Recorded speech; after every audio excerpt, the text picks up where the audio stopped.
తిరిగి BCN news కి స్వాగతం. ఎన్నికల అనంతరం పల్నాడు జిల్లాలో చెలరేగిన అన్ని హింసా సంఘటనలపై సమగ్ర దర్యాప్తు చేస్తున్నామని పల్నాడు ఎస్పీ బిందు మాధవ్ తెలియజేశారు. ఇప్పటివరకు జిల్లాలో 20 మందిపై కేసు నమోదు చేశామన్నారు. జిల్లాలో 144 సెక్షన్ అమలు చేస్తున్నామని, ముగ్గురు లేదా అంతకంటే ఎక్కువ మంది వ్యక్తులు గుంపులుగా సంచరించరాదన్నారు. దుకాణాలు మూసివేత తమ పరిధిలోకి రాదన్నారు. వైఎస్ఆర్సీపీ ఎమ్మెల్యే సుధీర్ రెడ్డి గారి మీద ఇటుకపల్లి తీసుకొని అతన్ని కొట్టి గాయపరిచారో వాళ్ళకి సంబంధించి నిన్న కరుణాకర్ రెడ్డి అనే అతని కంప్లైంట్ మీద మనము జమ్మలమూడి అర్బన్ పోలీస్ స్టేషన్లో 447/2024 కింద క్రైమ్ నెంబర్ కింద కేసు నమోదు చేయడం జరిగింది. ఆ కేసులో ఎవరైతే మనకు వచ్చిన టెక్నికల్ మీడియా పీపుల్ కానీ మన పోలీస్ పర్సన్స్ కానీ ఇచ్చిన క్లిప్పింగ్స్ ఆధారంగా అక్యూజ్ని మనం ఐడెంటిఫై చేసి ఈరోజు అతన్ని అరెస్ట్ చేయడం జరిగింది. అరెస్ట్ చేసి అతన్ని ఈరోజు రిమాండ్ పంపడం జరుగుతుంది. ఆల్రెడీ 2014లో కూడా జనరల్ ఎలక్షన్లో ఇలాగే గొరుగునూరు గ్రామంలో ఎమ్మెల్యే అభ్యర్థి వచ్చినప్పుడు అతను కూడా అడ్డుకున్న కేసు కూడా ఇతని మీద ఆల్రెడీ ఉంది. ఇతను ఈరోజు కేసు నమోదు చేసిన 24 గంటలని అరెస్ట్ చేయడం జరిగింది. ఈ కేసులో మిగతా ముద్దాలు ఎవరైతే ఉన్నారో వారిని టెక్నికల్ ఎవిడెన్స్ ఆధారంగా వారిని కూడా అరెస్ట్ చేసి జైలుకి పంపడం జరుగుతుంది. మాకు వచ్చిన కంప్లైంట్ మీద ఫస్ట్ కేసు కట్టాము.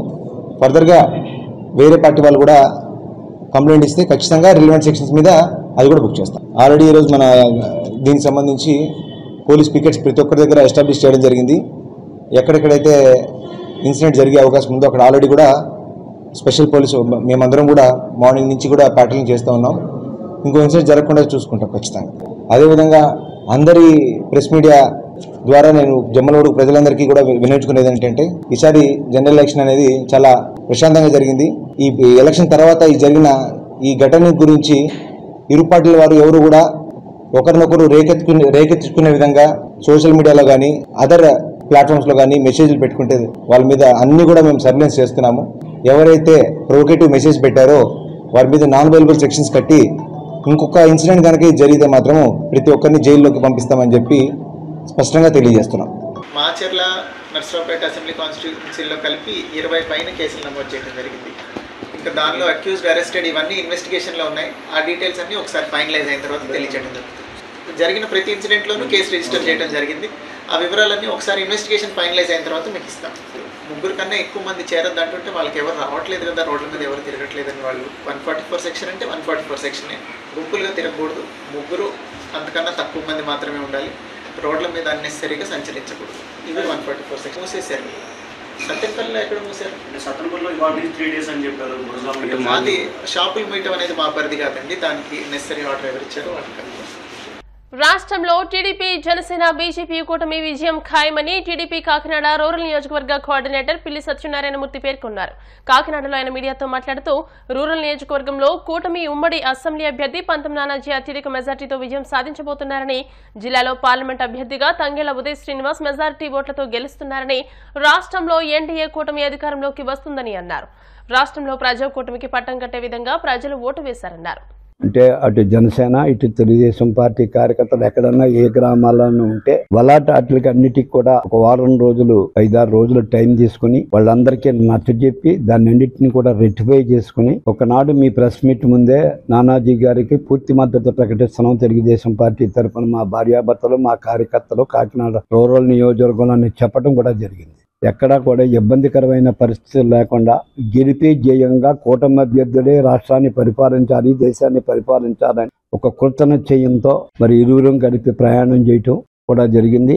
తెలుగుదేశం పార్టీ, జనసేన కలిపి ప్రయాణించి మరి ఎన్నికలకు వెళ్ళటం, విజయం దశలో అతన్ని తీసుకొచ్చి కూర్చోబెట్టే స్థాయిలో మా కార్యకర్తలందరూ కూడా రాత్రింబగళ్ళు కష్టపడటం కూడా జరిగింది. సరే, మా పార్టీలో మా నాయకుడు అన్నప్పుడు ప్రజానీకం అంటాం అనేది పెద్ద ఇబ్బంది ఏం కాదు. వైఎస్ఆర్ పార్టీకి వెళ్తారో, వైఎస్ఆర్ పార్టీలో టికెట్ తెచ్చుకుంటున్నారో, సత్యబాబు గారు చెప్పినంతట్లోనే క్యాడర్ అందరూ కూడా ఓట్ ట్రాన్స్ప్లాంటేషన్ లో జనసేనకు ఓట్ ట్రాన్స్ప్లాంటేషన్ ఈ నియోజకవర్గంలో జరగదో అందరూ అనుకుంటున్నప్పుడు అధికార పార్టీ సభ్యులు కూడా ఇక్కడున్న మాజీ శాసనసభ్యురాలకి సీటు రాకుండా ఉంటే, అనంతలక్ష్మికి రాకుండా ఉంటే 1000 దేవుళ్ళకి మొక్కుతామన్న సందర్భోచితాలు జరిగిన సందర్భాల్లో నానాజీ గారికి మించిన క్యాండిడేట్ లేడు, is the one of the best candidate, winning candidate అని ఒక స్టేజ్కి తీసుకొచ్చిన మా నాయకులకి అందరికీ కూడా మేము ఇలా శిరస్సు వంచి పాదాభినందన చేస్తా ఉన్నాం. ఎక్కడా కూడా ఓట్ ట్రాన్స్ప్లాంటేషన్లో ఎక్కడా కూడా తేడా లేకుండా, ఒకవేళ మీరు అనొచ్చు మీ వెనకాల ఉన్న వాళ్ళు ఒక 5గురు 6గురు 8 బయటకు పోయారు వైఎస్ఆర్ పార్టీకి అని.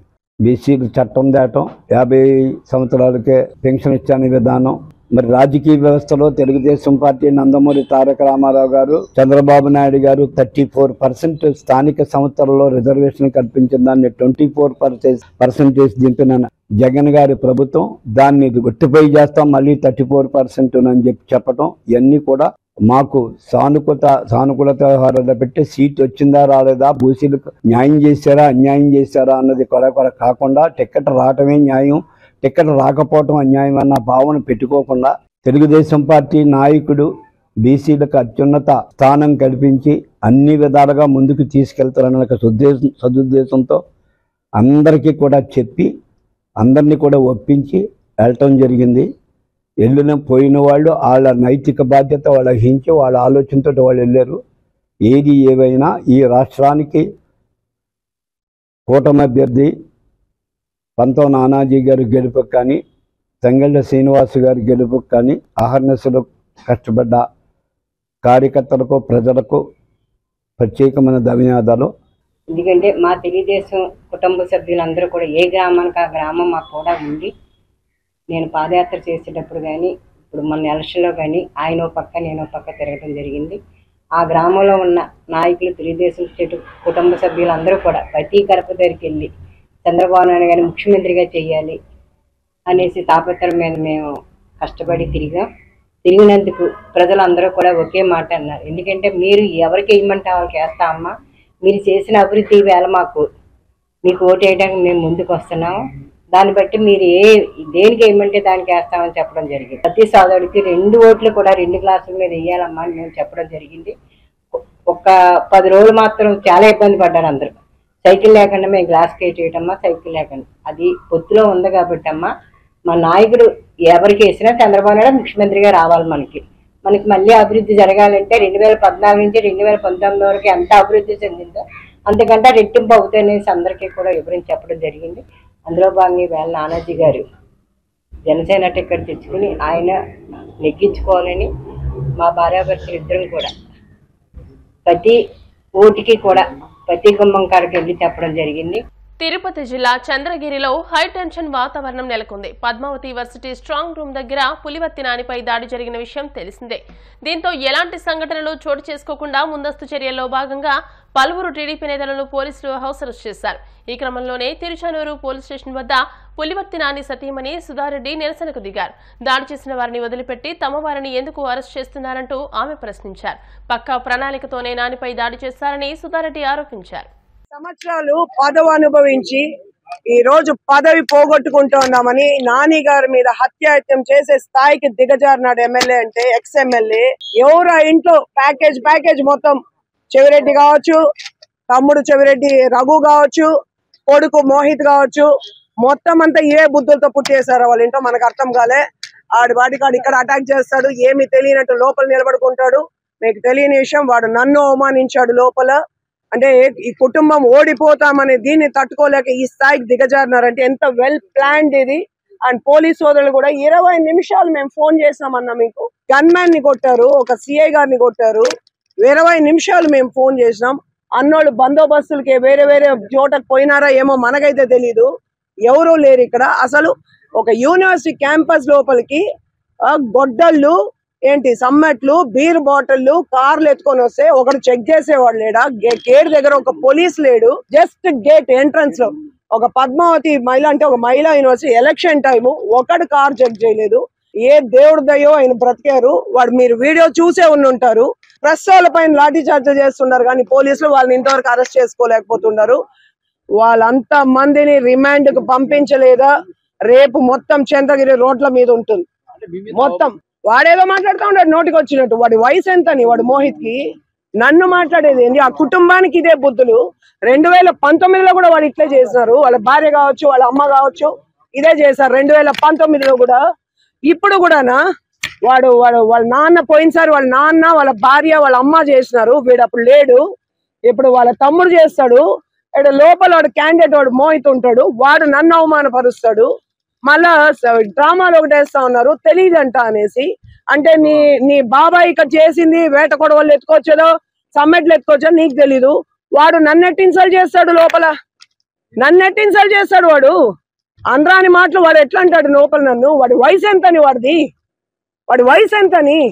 అందుకే ఈ చంద్రగిరి వాళ్ళకు కూడా చెప్తుండేది, ఇట్లా మోసం చేసి లో క్లాస్ ఫ్యామిలీ ఇది, డబ్బు కోసమే బ్రతికే ఫ్యామిలీ ఇది, ఆడవాళ్ళకి గౌరవించేది అంటే ఒక ప్రాణం విలువ అంత. ఇప్పుడు ఏమైంది, ఎలక్షన్ అయింది, అవును మీరు గెలుస్తారో ఎవరు ఓడతారో తెలియదు, కౌంటింగ్ కూడా జరగలేదు. ఆ లోపల హత్యాయత్నం చేసి అంటే చంపేస్తారా? నానిగారిని చంపేస్తారా? నాకు అర్థం కాలే. వాడు తమ్ముడు ఇక్కడ ఉంటాడు, వాడు అక్కడ ఉంటాడు, వాడు నోటికి వచ్చినట్లు మాట్లాడతాడు. మీకు మర్యాదలు తెలియవా? మీకు వీళ్ళ పాలకులు మనకి పోలీసు వాళ్ళే యాక్షన్ తీసుకోవాలా. మిమ్మల్ని కొడితే కూడా మీకు దిక్కు లేదంటే వీళ్ళు ఎట్టున్నారో నాకైతే అర్థం కాలే. బాపట్ల జిల్లా పడమర పిన్నిబోయిన వారిపాలెంలో వైసీపీ టీడీపీ వర్గీయులు రెచ్చిపోతున్నారు. పోలింగ్ సందర్భంగా టీడీపీ నేత మాజీ సర్పంచ్ నర్రా ఏడుకొండలపై వైసీపీ నేతలు దాడికి దిగారు. అనంతరం కరెంటు సరఫరా నిలిపివేసి గ్రామ సమీపంలో ఉన్న ఎన్టీఆర్ విగ్రహానికి నిప్పు పెట్టారు. ఘటనపై పోలీసులు కేసు నమోదు చేసి విచారణ చేపట్టారు. తెలంగాణ రాష్ట్రం నిర్మల్ జిల్లాలోని మామడ, లక్ష్మణ చాందతో పాటు పలు మండలాల్లో కురిసిన అకాల వర్షం అపార నష్టాన్ని మిగిల్చింది. మామడ, పొన్కల్, పొతారం, అనంతపేట్, లక్ష్మణ చాంద, మల్లాపూర్, పీచర ధర్మారం, మునిపెల్లి తదితర గ్రామాల్లో ఎడతెరిపి లేకుండా కురిసిన వర్షానికి పలుచోట్ల ధాన్యం తడిసి కొట్టుకుపోయింది. తడిసిన ధాన్యాన్ని కొనుగోలు చేసి ప్రభుత్వం తమను ఆదుకోవాలని పలువురు రైతులు కోరుతున్నారు. నిన్న రాత్రి కురిసిన అకాల వర్షానికి ధాన్యం మొత్తం తడిసిపోయింది. ఇటువంటి ధాన్యాన్ని ప్రభుత్వం మొత్తం కొనుగోలు చేసి రైతులను ఆదుకోవాలని మా యొక్క మనవి.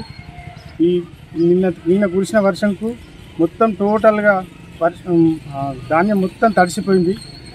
మొలకలు వచ్చినాయి, తడిసిన చెట్లకు మొత్తం కొట్టుకుపోయింది.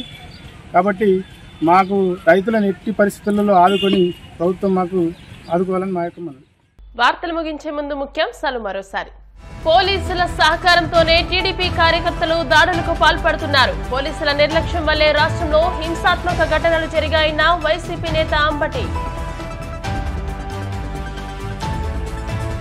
రాక్షస పాలనను తరిమి కొట్టడానికి ప్రజలు కంకణం కట్టుకున్నారు. ఓడిపోతున్నామని జీర్ణించుకోలేకే వైసీపీ నేతలు విధ్వంసం సృష్టిస్తున్నారన్న టీడీపీ నేత వర్ల రామయ్య.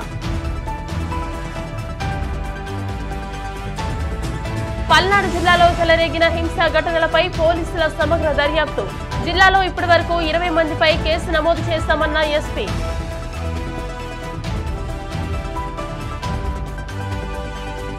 వైసీపీ నేతలు ఓటమి భయంతో రాష్ట్రాన్ని రావణ కష్టం చేస్తున్నారు. తీవ్ర స్థాయిలో ధ్వజమెత్తిన టీడీపీ నేత నక్కా ఆనంద్ బాబు. ఈ వార్తలు ఇంతటితో సమాప్తం. మరిన్ని వార్తా విశేషాలతో నెక్స్ట్ బులెటిన్లో మళ్ళీ కలుసుకుందాం. అంతవరకు సెలవు, నమస్కారం. చూస్తూనే BCN న్యూస్.